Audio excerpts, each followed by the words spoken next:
Hello and welcome to ज़रा बच के, क्योंकि आजकल यही चल रहा है। मुल्क क्योंकि 70 साल से नाजुक सूरत हाल से नहीं निकला, तो लिहाजा 74 साल से नाजुक सूरत हाल से नहीं निकला, तो लिहाजा कैसे मुमकिन है कि सहाफ़त नाजुक दौर से निकल आए। और जो सहाफ़ी ज़्यादा नज़ाकत का फिर मुज़ाहरा करते हैं, उनके साथ फिर ज़ाहिर है कुछ ना कुछ करना पड़ता है। और ये आज की कहानी नहीं है, होता जा रहा है, मगर हालिया कुछ माह में जो है ये कुछ ज़्यादा ही हो गया है। आपको पता है मतीउल्लाह जान को इस्लामाबाद से उठाया गया, उसके बाद अबसार आलम साहब को गोली लगी, उसके बाद गुज़िश्ता हफ्ते असद अली तूर जो हैं उनके अपार्टमेंट में घुसकर उनको मारा गया। और अब ये ख़बर आ रही है कि कैपिटल टॉक जो कि हामिद मीर साहब करते हैं वो भी उनको उसकी मेज़बानी से रोक दिया गया है। असल में इससे भी बड़ा सवाल ये उठ रहा है कि इदारे का हक़ है कि जिसे चाहे मेज़बानी दे, जिसे चाहे रोक ले। उनका इदारा अब तक खामोश है। मतलब अभी कुछ मिनट पहले तक तो ये सूरत हाल थी कि एक होता है ना कि ऑफिशियल स्टेटमेंट आता है, वो उस तरह की कोई सूरत नहीं है। इसीलिए अगर आप देखें Pakistan federal union of journalist ने जो रिएक्शन दिया है उसमें भी बुनियादी सवाल यही उठाया गया है कि इदारे को वजाहत करनी चाहिए कि ये उसका अज़-खुद इक़दाम है। अगर अज़-खुद इक़दाम है तो उसकी वजूहात क्या हैं या किसी दबाव का नतीजा है। अच्छा, PFUJ ने आगे ये भी कहा है कि पहले एक सहाफ़ी पे हमला होता है, जब बाकी सहाफ़ी एहतजाज करते हैं तो पहले सहाफ़ी पे हमला क्यों हुआ उस पे तवज्जो देने की बजाय ये इस तरह की चीज़ें जो हैं वो सामने आ रही हैं। एमनेस्टी इंटरनेशनल का जुमला है कि सहाफ़त की कीमत सहाफ़ियों को सेंसरशिप, खौफज़दगी और तशद्दुद की शक्ल में नहीं भुगतनी चाहिए। HRCP ने एक सवाल उठाया बड़ा इंटरेस्टिंग कि सहाफ़ियों के तहफ़्फ़ुज़ का जो मुजव्वज़ा क़ानून है, जो फेडरल कौमी असम्बली में ज़ेर गौर है, सिंध असम्बली मंजूर कर चुकी है, KP वाले भी देख रहे हैं उसे। सहाफ़ियों के तहफ़्फ़ुज़ का मुजव्वज़ा क़ानून बहुत अच्छी बात है, लेकिन क्या इसमें सहाफ़ी के अहले ख़ाना को भी धमकियों, दबाव और तशद्दुद से तहफ़्फ़ुज़ हासिल होगा? ये HRCP ने सवाल उठाया है। अच्छा, अब मसला ये है कि सहाफ़ी क्यों बिफर जाते हैं, क्यों भट पड़ते हैं। मसलन आप इस्लामाबाद प्रेस क्लब के सामने हुआ ना कि जी सहाफ़ी इकट्ठे हुए और हमारे जितने भी दोस्त हैं सारे, हामिद मीर, आसमा शिराज़ी, मुनीज़ वगैरह जितने भी हैं जिनकी वीडियोस वायरल हुई हैं, सब अच्छे जानने वाले हैं। ये क्यों भट पड़े? अपने प्रोग्रामों में तो बड़े मोहतात होते हैं, बड़ी मिडल ऑफ द रोड और बहुत ही अल्फाज का चुनाव, मतलब इनका अपना नज़रिया है लेकिन अल्फाज का चुनाव प्रोफेशनली करते हैं, तीनों के चारों के चारों। ये क्यों फट पड़े? ये सवाल पूछना चाहिए। भाई साहब, फट पड़े इसलिए कि पुलिस छानबीन कर रही है। अच्छा, पुलिस किस किस केस की छानबीन नहीं कर रही थी? इरशाद मस्तोई कोयटा में टारगेट किलिंग का शिकार होता है, पुलिस छानबीन कर रही है, कितने साल गुजर गए, ठीक है। अबसार आलम को गोली लगी, पुलिस छानबीन कर रही है, उस बंदे का कुछ पता नहीं, हालांकि उस इलाके में भी CCTV में आ चुके हैं। अच्छा, आ चुके हैं। अच्छा, मतीउल्लाह जान की वीडियोस मौजूद हैं, वो जो स्कूल के बाहर से चुका गया था उसे, बिल्कुल पुलिस छानबीन कर रही है। अच्छा, हमें इसमें भी बताया गया, फवाद चौधरी ने कहा कि असद अली तूर साहब के केस की FIR दर्ज हो गई है नामालूम अफराद के खिलाफ और पुलिस जो है वो छानबीन कर रही है। अच्छा, पुलिस जब छानबीन कर रही है तो उसके साथ ही साथ एक और ख़बर भी आती है कि FIA ने असद अली तूर को 4 जून को अपने दफ्तर तलब किया है। उस पर हमला इम्पॉर्टेंट नहीं है। FIA ये कह रही है कि आप आके हमें ये बताएं कि सोशल मीडिया पे एक सरकारी इदारे को बदनाम करने के सिलसिले में आपके ख़िलाफ़ क्यों ना कोई कदम उठाया। अच्छा, मैं इस बात में सिर्फ आपको करेक्ट ये करूँगा या आप मालूमात में इजाफा कर दूँ कि ये जो केस जिसने किया है, हाँ, वो भी एक सहाफ़ी है, फैयाज़ महमूद राजा। जी, अच्छा ठीक है, रिपोर्टर रहे। आपको तो पता है, आपके बहुत सारे दोस्त इस तरह के सहाफ़ी हैं, चलें ठीक है। अच्छा, लेकिन दिलचस्प बात यह है कि ये जो तलबी का नोटिस है, इसमें ये नहीं बताया गया कि इस आदमी ने किस इदारे को बदनाम किया है, और उसका नाम जो है वो नहीं दिया गया, और ये कहा गया आपको तो इल्म है, आपको तो पता ही है। अच्छा, तूर साहब जो हैं, ये कोई नया इन पे मुकदमा नहीं है। पिछले साल आपको पता है कि एक FIR दर्ज हुई थी कि ये साहब पाकिस्तान और उसके इदारों के ख़िलाफ़ तवील अरसे से सोशल मीडिया पे प्रोपेगेंडा कर रहे हैं, मगर लाहौर हाई कोर्ट ने इस पाकिस्तान दुश्मन को बरतरफ कर क्या कहते हैं, बरी कर दिया क्योंकि FIA इतना संगीन इल्ज़ाम के साथ कोई सबूत ऐसा नथी नहीं कर सकती जिससे ऑनरेबल जज जो है वो मुतासिर हो सकते। फरमाइशी प्रोग्राम तो फिर ऐसे ही चलते हैं। अच्छा, अब मसला ये है कि सबसे जो आसान बात है वो ये है कि कहा जाए कि ये हाथी नहीं, ये शेर है। बिल्कुल। हालांकि मुझे और आपको ये हाथी नज़र आ रहा है, लेकिन मैं कह रहा हूँ ये शेर है, इसलिए कि मेरे पास इख्तियार है कि मैं कह दूँ शेर है। हार्ड टॉक आपको याद होगा पिछले हफ्ते का, जी। उसमें हमारे दोस्त वज़ीर इत्तलात फवाद चौधरी साहब हैं, उन्होंने जब उसने पूछा कि जी सहाफ़त का क्या हाल है पाकिस्तान में, 145वें नंबर पे है फ्रीडम ऑफ प्रेस इंडेक्स में, आप क्या कहते हैं? कह रहे नहीं, ऐसी तो बात नहीं है। पाकिस्तान में इमरान खान हुकूमत के दौरान सहाफ़ी और सहाफ़त मुकम्मल आज़ाद है। उसने कहा जी मिसाल दीजिए। मिसाल ये दी उन्होंने कि देखें जी इतने सारे चैनल ऑपरेट कर रहे हैं और गैर अदारे भी ऑपरेट कर रहे हैं। अच्छा, ये बिल्कुल ऐसा ही है कि चिड़ियाघर में 100 तोते रखे हुए हैं, चूंकि वो 100 हैं इसलिए वो चिड़ियाघर में नहीं है, वो आज़ाद है। ये दलील जो है इस तरह की है। अच्छा, अब मसला ये है, थोड़ा सा मैं तवील हो गया हूँ, मेरे अंदर भी कुछ ना कुछ मौजूद है ना। सबसे आसान ये है कि अगर कुछ ना मिले तो फिर आप ये कह दें कि जी 5th जनरेशन वॉरफेयर की बुनियाद पे ये कुछ गुमराह लोग हैं मुट्ठी भर, ये उसके डायरेक्टली या इनडायरेक्टली एजेंट साबित हो चुके हैं। अब मसला है कि अगर रियासत का ये नैरेटिव है कि प्रॉब्लम है ही नहीं, तो फिर हल क्यों करेगी वो?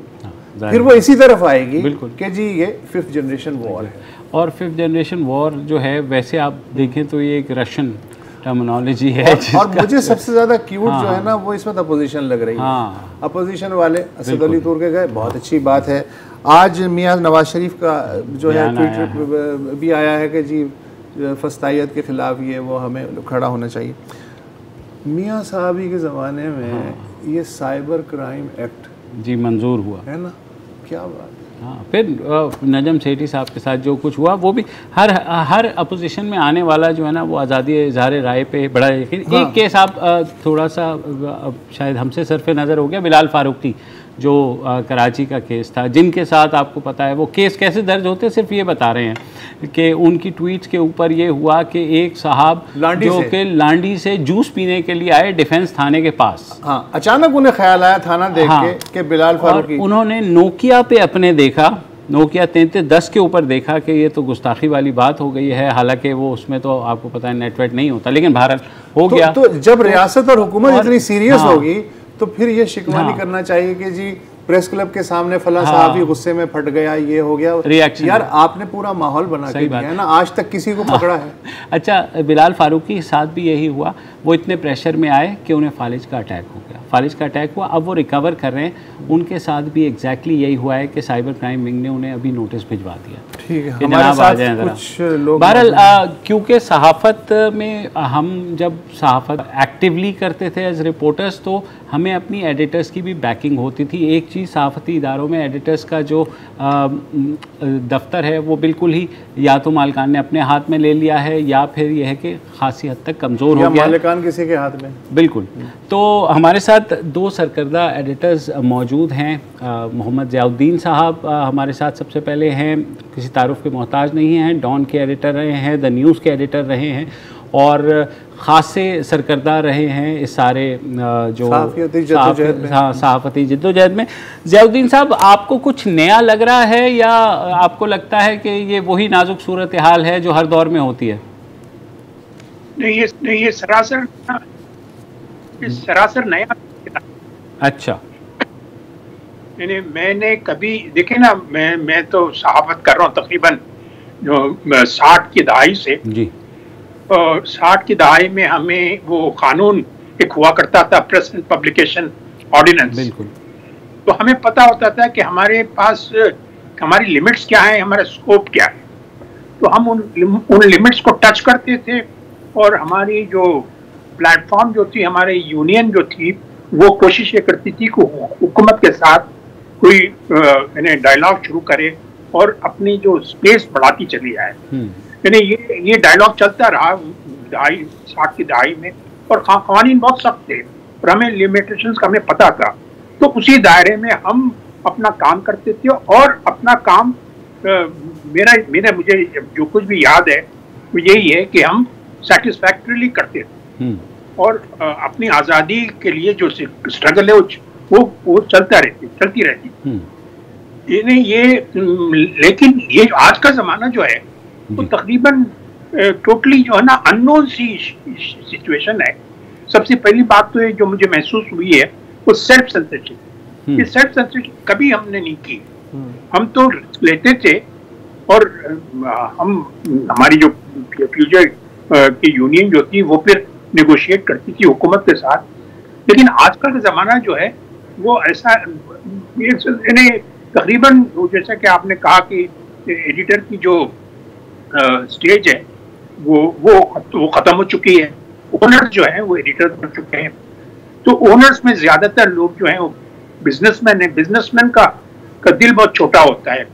तो अगर वो किसी एजेंसी की तरफ से उनका टेलीफोन आ जाए तो वो उसी वक्त हाथ पैर छोड़ देते हैं।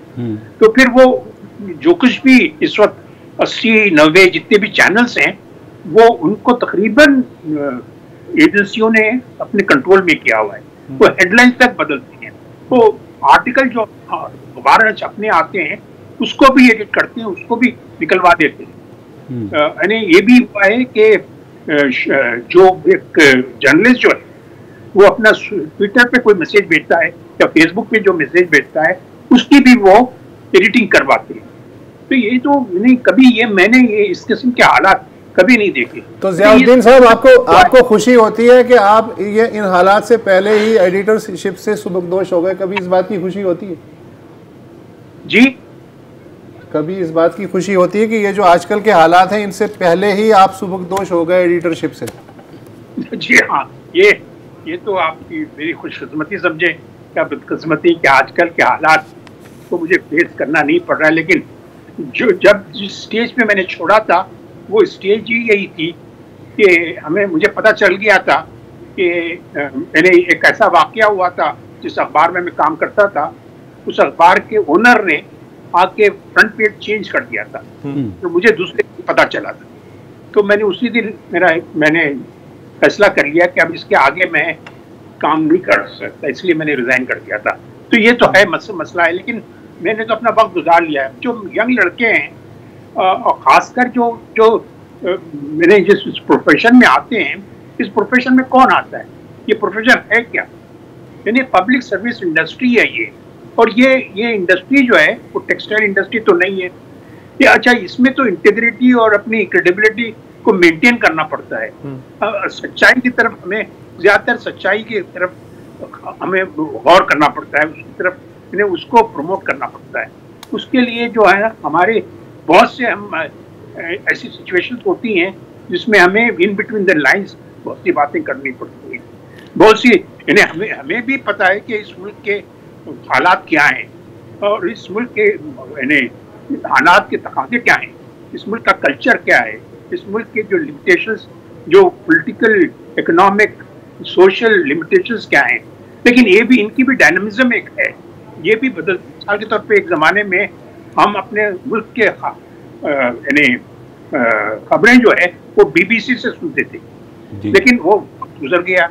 अब हम हमारे मुल्क में भी हम अपनी लोकल खबरें हम सुनते हैं और अच्छी खासी खबरें निकलवाते थे आते हैं, लेकिन पिछले 4-5 साल से जो हालात हुए, लेकिन इसमें मुझे लगता है कि अगर आप उसकी तहरीक इंसाफ का मैनिफेस्टो में मीडिया पे जो चैप्टर है वो जरा पढ़ें तो आपको महसूस होगा कि वो मैनिफेस्टो में जो कुछ भी तहरीक इंसाफ ने वादे किए हैं उसमें से कोई वादा इन्होंने पूरा नहीं किया। ठीक है, जैसा भी एक वक्फा लेना है, जैसा भी एक वक्फा लेना है, वक्फे के बाद साहब भी हमें ज्वाइन करेंगे, वक्फा लेते हैं।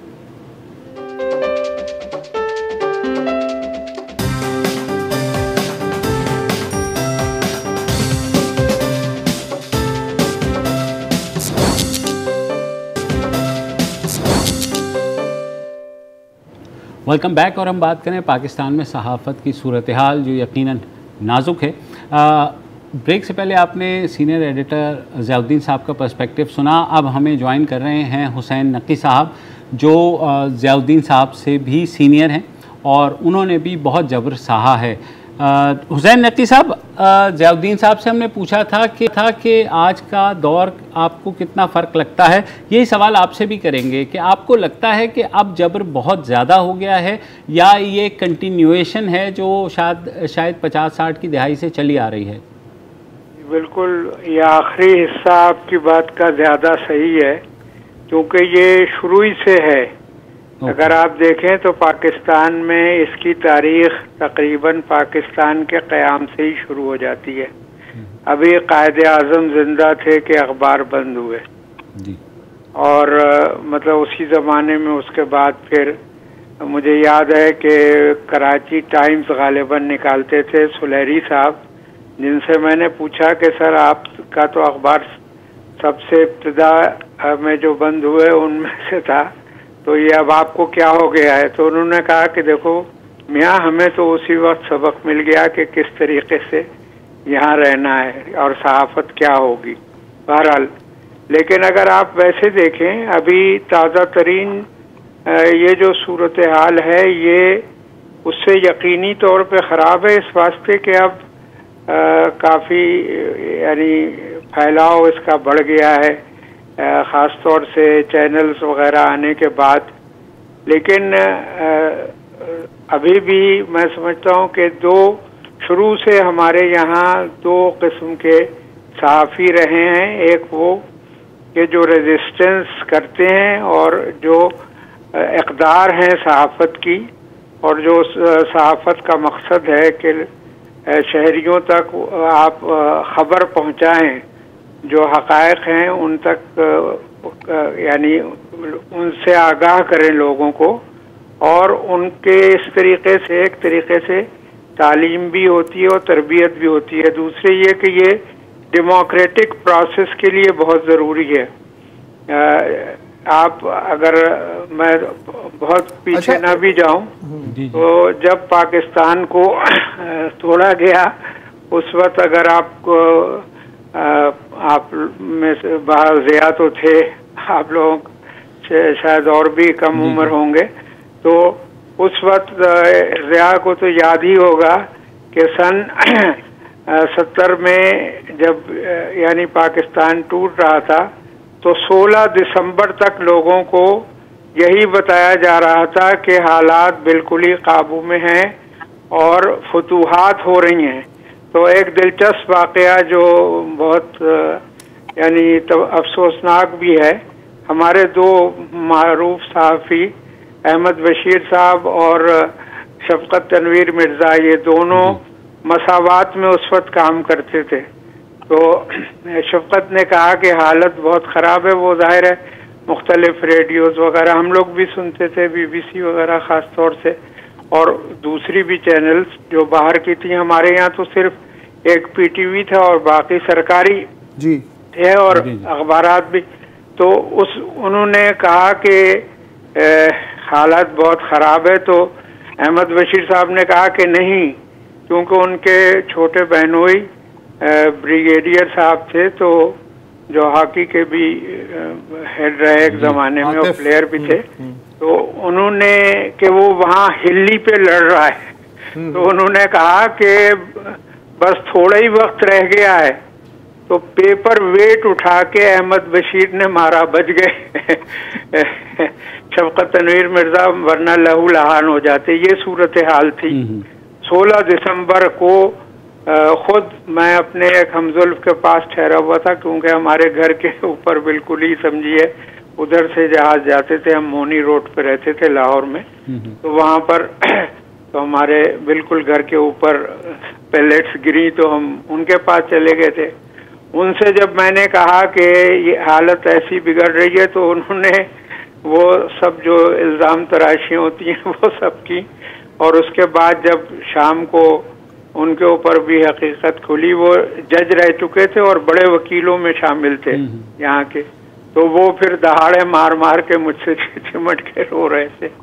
तो ये सूरत हाल थी। आप जब भी आप हक़ाइक़ को छुपाना चाहेंगे तो उसका कभी बेहतर नतीजा नहीं निकल सकता। अगर आप लोगों को इन्फॉर्म ना होने देंगे, जो आजकल बहुत शद्दोमत से इस बात की यानी कोशिश हो रही है कि किस किस तरीके से मीडिया को काबू किया जाए।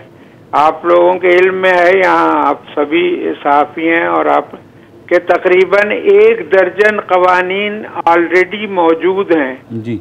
यानी कॉलोनियल टाइम से अब तक जो सहाफ़ियों के यानी काम के मुतालिक कोई एक्शन ले सकते हैं, उसमें हर आने वाली हुकूमत ने कुछ इजाफा किया। मसलन ऑफिशियल सीक्रेट्स एक्ट में भुट्टो साहब के ज़माने में एक तरमीम हुई सेक्शन 3 में, जिसमें जो मियाद थी उम्र कैद की, उसको बढ़ा के फांसी की सज़ा हो गई, उसको कर दिया गया। मुझे याद है कि मुझसे ज़कीउद्दीन पाल साहब, जिन्होंने भुट्टो साहब की फांसी में वो भी शामिल थे, जो कि उस वक्त तक एडॉक जज थे, तो वो चूंकि वाइस प्रेसिडेंट भी रहे थे अवामी लीग के, तो मैंने उनसे कहा कि जज साहब ये क्या हो रहा है, मेरी जमानत नहीं होती। तो उन्होंने कहा नकी यार, अभी मैं एडॉक जज हूँ, मुझे कन्फर्म हो जाने दो। तो जब वो कन्फर्म हो गए और उन्होंने भुट्टो साहब को भी फांसी में जो लोग जिन्होंने सजा के हक में फैसला दिया था उसमें शामिल थे, तो मैंने कहा अगर उस वक्त ही आप कंफर्म हो गए होते तो पता नहीं क्या होना था। तो ये सूरत हाल रही। अब इस दौरान आप देखिए ताज़ा तरीन तो बहरहाल वो बेचारा वो धान 5 साल बच्चा मुझे लगा असदूर जी, आपने उसके मतलब यानी किसी की हड्डियां तोड़ डाल रहे हैं, किसी के पैरों में गोलियां मार रहे हैं, किसी पे कोई इल्ज़ाम है। यानी इस दौरान जो आपका इस्लामाबाद है यानी हमारा दारुल खिलाफा, वहाँ हमारे अभी ये बहुत ज़्यादा अरसा नहीं गुजरा जब सलीम शहजाद कत्ल हुआ, उसके बाद अफसार आलम पे जो कोई इतने ज़्यादा कोई रेडिकल उन्होंने कोई जर्नलिज्म नहीं किया था, लेकिन जाहिर है कि कुछ ना कुछ प्रोफेशनल एथिक्स का ख्याल था, तो उनके ऊपर कातिलाना हमला हुआ। दारुल हुकूमत हमेशा दुनिया में हसास जगह होती है, और फिर आपको पता है हसास के साथ लगता है और उसके फिर क्या होता है। निकलते हैं, एक वक्फा ले लेते हैं सर आप दोनों से। फिर एक सवाल है मेरे जहन में, मैं वक्फे के बाद पूछना चाहता हूँ।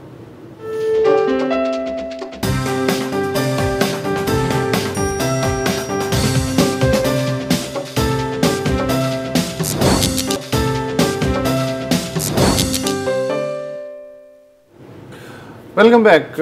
हमारी खुशकिस्मती है कि आज 2 साबिक एडिटर मोहम्मद ज़ियाउद्दीन और हुसैन नकी साहब मौजूद हैं, जिनके ज़ेरे साया सहाफ़ियों की कई नस्लों ने तरबियत पाई, उन्हें देख के, उनसे सीख के, उनसे बातें करके।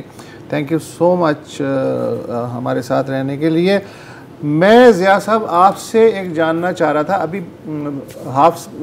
इस हाफ से पहले हम डिस्कस कर रहे थे कि आपके ज़माने में और मौजूदा ज़माने में फ़र्क आपने भी बताया, हुसैन नकी साहब ने भी बताया।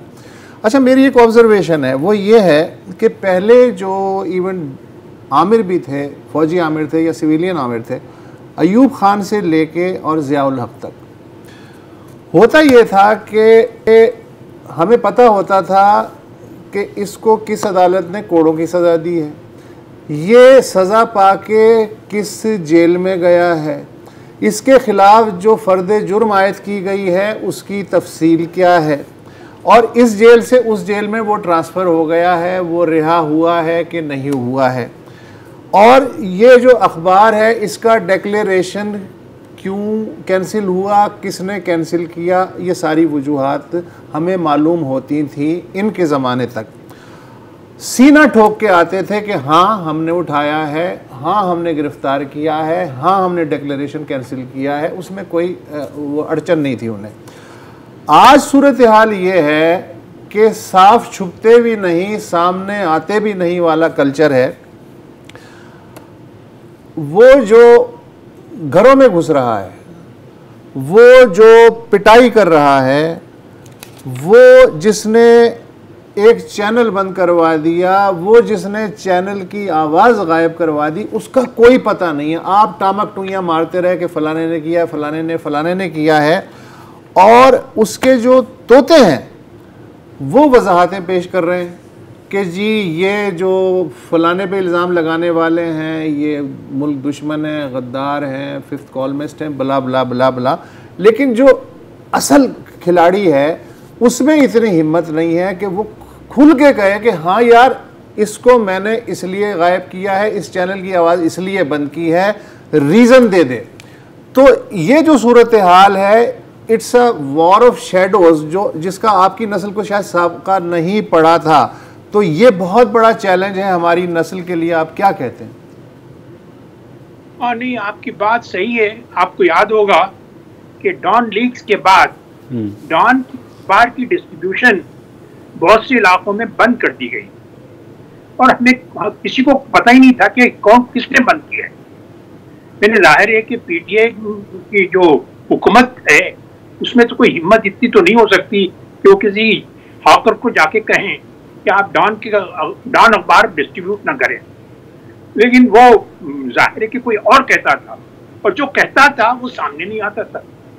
और इसी तरह से जियो की जो चैनल है वो अक्सर जगहों पर बंद हो जाता था या उसकी रैंकिंग कम हो जाती थी, और हमें पता ही नहीं, किसी को पता ही नहीं चलता था कि ये किसने किया। तो ये मुझे जहाँ तक मेरा ख्याल ये है कि वो सामने इसलिए नहीं आते हैं कि उन्होंने इतनी गलतियां की हैं। अगर वो हमें पब्लिकली अक्यूज करें कि आप ये कर रहे हैं इसलिए हमने ये किया, तो उस बहस में उनकी अपनी गलतियां जो है ना वो उजागर हो जाएंगी। ये डरते हैं, वजह से ये डायरेक्टली अक्यूज नहीं करते हैं, डायरेक्टली वो हमें सामने नहीं आते हैं, इसीलिए वो जर्नलिस्टों को उठवा लेते हैं। यानी वो कोशिशें करते हैं कि टेलीफोन पे आपको एडवाइस कर दें। अगर आपने टेलीफोन की एडवाइस भी नहीं मानी तो आपको चाय पे बुलाया जाता है, तो चाय वाय पिलाई जाती है, वहाँ कन्विंस करने की कोशिश की जाती है। अगर आपने वहाँ भी बात नहीं मानी तो फिर आपको उठा लिया जाता है। ज़ियाउद्दीन साहब, ये आपने कहा डरते हैं, ये डरते हैं या उनके जहन में ये होता है कि यार हम कर रहे हैं, जो करना है कर लो?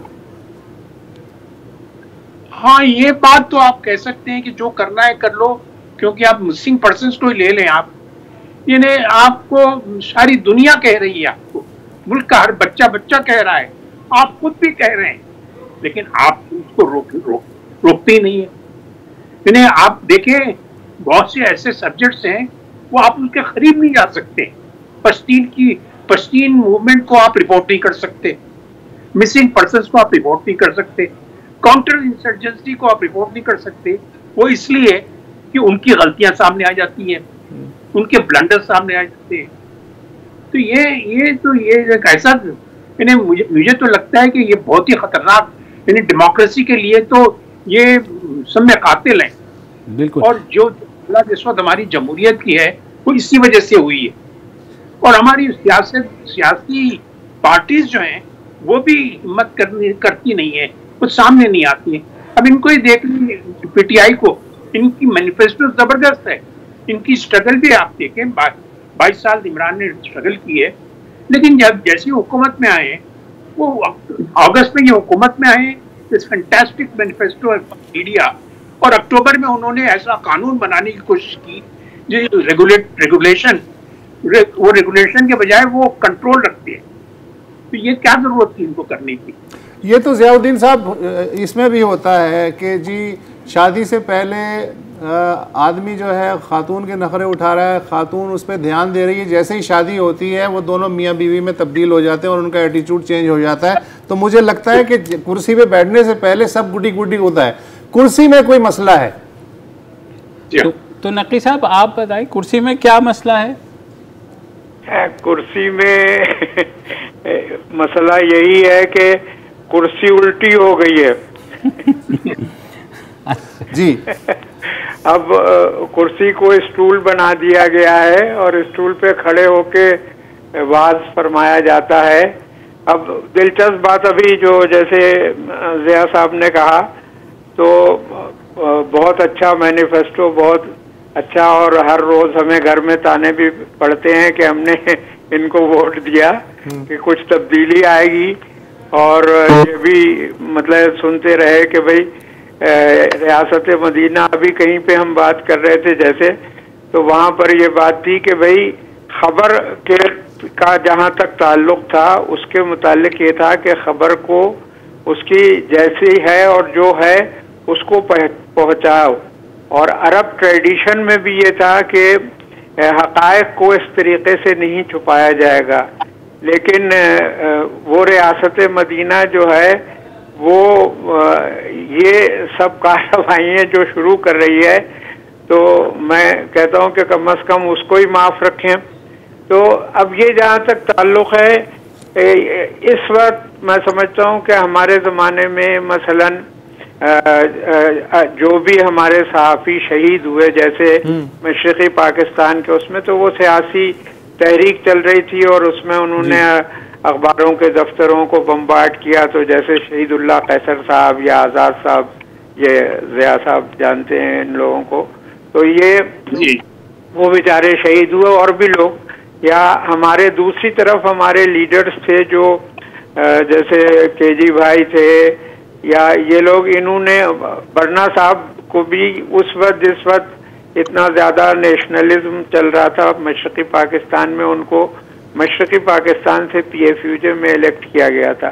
तो उस वक्त, लेकिन इस तरीके से जैसे इस पिछले पाकिस्तान के टूटने के बाद और ये नया पाकिस्तान बनने के बाद और रियासत मदीना के दौर तक अगर आप देखें, तो हमारे यहाँ ज़्यादा लोगों को जान से मारा गया है, हमारे सहाफ़ियों को।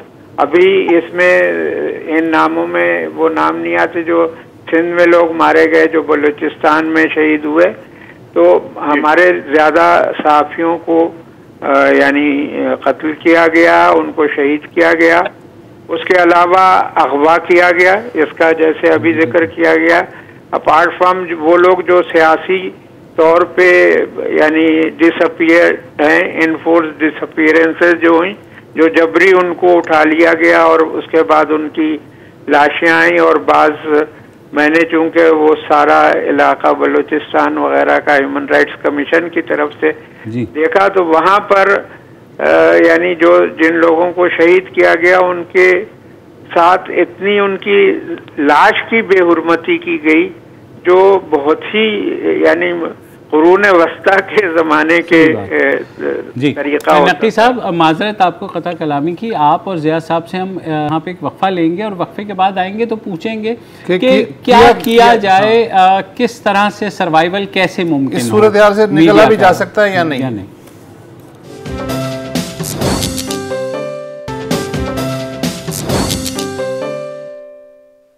Welcome back. सहाफ़त को लाहक ख़तरात, सेल्फ सेंसरशिप, इन सब की बातें हो गई। अब ज़िया साहब बताइए कि सर्वाइवल कैसे मुमकिन हो इन हालात में? क्या इसी तरह पिटते हुए आगे बढ़ना है, या कोई आपको लगता है कि एक यूनिफाइड वॉइस आ सकती है, या कोई रास्ता निकल सकता है, या रास्ता मज़ीद तंग हो सकता है? देखिए, इसमें दो बातें हैं मैं करना चाहूँगा जी। एक तो आप सोशल मीडिया को ले लें, वैसा है तो ये दो धारी तलवार, यानी उससे बहुत खराबियां भी पैदा हो सकती हैं, लेकिन उसको अगर हम प्रॉपरली इस्तेमाल करें तो हम अपना जो स्ट्रगल है, अपनी स्ट्रगल जो है आज़ादी सहाफ़त के लिए, उसमें काफ़ी हम सक्सेस ले सकते हैं। और दूसरा एक काम है जो पुरानी तजुर्बे से कह रहा हूँ मैं, ये कि जब पीएफयूजे बहुत ही स्ट्रांग थी तो पीएफयूजे जो है एक तरफ ओनर्स को कोलैबोरेटर बनने से रोकती थी और दूसरी तरफ हुकूमत वक्त को अपने कवानीन, फर्स्ट किस्म के भी कवानीन को इस्तेमाल करने से रोकती थी। तो और अच्छी खासी सक्सेसफुली काम होता था ये। तो मैं तो यही एडवाइस करूंगी सारे इन्वेस्टर्स को कि ये इंडिविजुअल स्ट्रगल नहीं है, ये कलेक्टिव स्ट्रगल होनी चाहिए। तो ये आप किसी प्लेटफॉर्म, पीएफयूजे के प्लेटफॉर्म पे आ जाएं, चाहे आप यूनियन की पॉलिटिक्स करें या ना करें, अपना नाम पीएफयूजे के साथ अटैच कर दें। हुआ ये है सर, पीएफयूजे भी तो एक से ज्यादा है जी, पीएफयूजे भी तो कई हैं, यूजेस भी तो कई हैं। तो वही मैं कह रहा था कि पीएफयूजे ने जिया ने जब डिवाइड किया पीएफयूजे को, उसके बाद हर यानी अखबार वाला या हर टेलीविजन चैनल वाले ने अपनी एक पीएफयूजे बना ली। तो ये हर एक के पास है अपनी।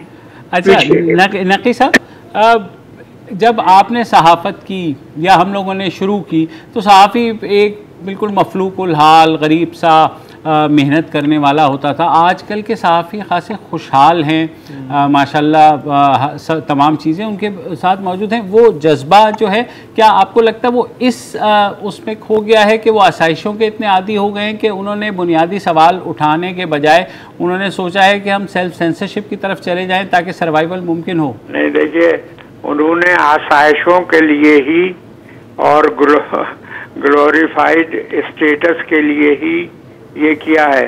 अब हमारे पेशे में, सहाफत में जो बुनियादी मकसद है कि आप वॉइसलेस की यानी जो अपनी आवाज़ खुद नहीं उठा सकते, आप उनकी आवाज़ बने, ये मकसद आप देखें तो ये मकसद नहीं है। दूसरी बात यह है कि जिन लोगों को रिक्रूट किया जाता है उनको जिन शराइत पे रिक्रूट किया जाता है वो भी उनको इन कामों से रोकती हैं। और तीसरी बात यह है कि एक तरफ जैसे ये फारूकुल बाली और ये हालत, हम 150 रुपये पाते थे तो 2 बार उस दौरान भी जेल जाना पड़ा जब 150 रुपये तनख्वाह मिलती थी। ठीक है, वो आज के शायद 10,000 रुपये होंगे या 15,000 होंगे, लेकिन अब तो लाखों में तनख्वाहें मिलती हैं और सवारियां भी माशाल्लाह से ये सब मिलता है। लेकिन ये सब किया ही इसलिए गया है कि इनको बिल्कुल ही पैरालाइज कर दिया जाए, और वो ज़्यादातर मेरा ख्याल ये है कि वो इसके लिए आ रहे हैं। और जो लोग रेजिस्ट कर रहे हैं उनके भी मतलब साथ साथ वो भी हैं जो अपना रिस्क लेते हैं और जो अपनी बात कहने का, जैसे अभी जिक्र हुआ यही हमारे तूर का या मोतीउल्ला जान का या नूरानी का या चीमा उमर चीमा का, ये सब लोग मुख्तलिफ किस्म की और हमसे यानी ज़्यादा थ्रेटेंड, उनके लिए ज़्यादा थ्रेट्स थी। ये बिल्कुल सही कहा इन्होंने दयाने कि कम अज़ कम या वसूलुल्लाह खान साहब जो कह रहे थे वो बिल्कुल सही है कि कम अज़ कम जब हमें गिरफ्तार किया जाता था तो सुबह को हमारे दोस्तों को, वकीलों को, चाहे खालिद रांझा हो, चाहे कराची में बरनी साहब हो और इस तरीके के और बहुत सारे लोग और बड़े नामवर के वकील भी बाद तक, मनीर मलिक वगैरह बाद के जो यंगस्टर्स थे, तो इन लोगों ने ये हमेशा इसके लिए, या यहाँ चौधरी एतजाज एहसन वगैरह, कसूरी साहब 1 रुपये फीस पे मैंने उन्होंने मेरी तरफ से कई मरतबा पेश हुए। तो ये भी यानी जो सोसाइटी एट लार्ज है वो इतनी डिवाइड हो गई है और इतनी फ्रैगमेंटेड है कि उन सबको इकट्ठा करना पड़ेगा। सिर्फ सहाफ़ियों ही के इकट्ठा होने से नहीं होगा, वैसे उसकी तो जाहिर है कि बहुत ज़्यादा ज़रूरत है और वो तो काफ़ी कोशिशों से हर हुकूमत ने पीएफयूजे को तोड़ने की कोशिश की और इसमें बेइंतहा वसाइल सर्फ किए गए। अब मैं क्या क्या बताऊं कि उसके अंदर क्या क्या और काफी हद तक कामयाब भी रहे ना रियासत, और काफी हद तक वो कामयाब रहे। और जाहिर है कि मतलब है कि ये सिलसिला और भी ज्यादा बढ़ गया है। तो अभी तो पहले तो इस बात पे लोगों को यानी आमादा करना पड़ेगा कि भाई ये जो पेशा है इसके क्या मकासद हैं और किसको, और उसके सर ये कदर कलामी ये पेशा है या आज के दिन में सनत है? सनत से भी ज्यादा कुछ है। अब मैं क्या कहूँ कि कोयलों की दलाली भी है तो इस तरीके की सूरत हाल है। तो लोगों ने अपने आप को इस मकसद के लिए यानी जो रेजिस्टेंस का काम था वो मेरा ख्याल है कि मौजूद तो है लेकिन उस सतह पे नहीं है जो इसमें कोई बुनियादी तब्दीली लाए। इसमें सब इसमें ख़ास तौर से जो हमारा मीडिया बैरन्स हैं जिनको मतलब कि बेइंतहा इस सनत में दाखिल होने से बेइंतहा उनके वसाइल में और उनके क्लाउड में और उनकी जायदादों में बेइंतहा इजाफा हुआ है, हजारों गुना इजाफा हो गया है। तो उनको भी सोचना पड़ेगा कि अगर इस तरीके से ये सूरत हाल चली तो लोगों को जो यानी उनका एतबार था वो काफ़ी हद तक उठ चुका है इसके ऊपर। और अब वो पहले तो खबर के अखबार में खबर छपी है, कम से कम अगर अखबार में कोई खबर छपती थी तो उसको इस तरीके से लिया जाता था कि भाई ये तो अखबार में छपा है। अब तो अखबार में छपा है या चैनल्स पे आ रहा है, हाँ उससे कोई फर्क नहीं पड़ता। जिया साहब, मैं आपसे चलते चलते 1.5 मिनट है, ये सवाल पूछना चाह रहा हूँ कि आप हालात को मीडिया के सुधरता हुआ देख रहे हैं या मज़ीद ख़राब देख रहे हैं आने वाले वक्त में? हाँ नहीं, मुझे तो लगता है कि बहुत ज़्यादा ही ख़राब होंगे क्योंकि अभी जो सिचुएशन डेवलप हो रही है यानी अफ़गानिस्तान का जो से विड्रॉल जो हुआ है फ़ौजियों का, फिर हमारे साथ हिंदुस्तान के साथ जो अरेंजमेंट हो रहा है यानी जो कुछ भी क्राइसिस हिंदुस्तान की हो रही है उस दोनों का असर जो है हमारी इस्टेब्लिशमेंट पे पड़ेगा और जितना उन पर प्रेशर पड़ेगा वो हम पर प्रेशर डालेंगे क्योंकि वो समझते ही हैं कि उनकी सारी खराबियां जो हैं हमारी वजह से, मीडिया की वजह से, उनके सारे फेलियर मीडिया की वजह से होती है। तो ये मुझे खतरनाक सिचुएशन लग रही है। नकी साहब, आपको भी कुछ ऐसा ही लग रहा है? मुझे ये लग रहा है, लेकिन साथ साथ मुझे ये भी उम्मीद भी है कि लोग कुछ रेजिस्ट भी करेंगे और जैसे बहुत इब्तिदा में उन्होंने भी कहा, ज़िया साहब ने भी, तो कि सोशल मीडिया जो है और इसको ज़ाहिर है इसको इस्तेमाल करने का, और जैसे पहले ये बात हुई थी कहीं पे कि अल्टरनेट मीडिया जो है वो भी उस टाइप की सूरत हाल भी यानी क्रिएट करने की कोशिश करनी चाहिए, क्योंकि हमारे यहाँ ये तो मुमकिन नहीं है कि हम लोग अपने वसाइल से यानी इतनी बड़ी इंडस्ट्री को जिसके अंदर 30-40 मेरा तो बहुत ही शुरू ही से ये था कि वो लगा हुआ है, तो वो इसको डिस्ट्रॉय करने पे लगे हैं, तो इसका काउंटर भी जरूर पैदा होगा। बिल्कुल पैदा मेरा ख्याल है होना शुरू हो गया है। बहुत बहुत शुक्रिया ज़िया साहब और सोसाइटी के हाथ में भी आपका। सोसाइटी के आखिरी हथियार बचा है सोशल मीडिया, और जो इस्टेब्लिशमेंट है उसके हाथ में भी ये आखिरी हथियार है। चलिए, दैट्स इट। हुसैन नकी साहब, हमारी खुशकिस्मती है कि आपने हमें ज्वाइन किया।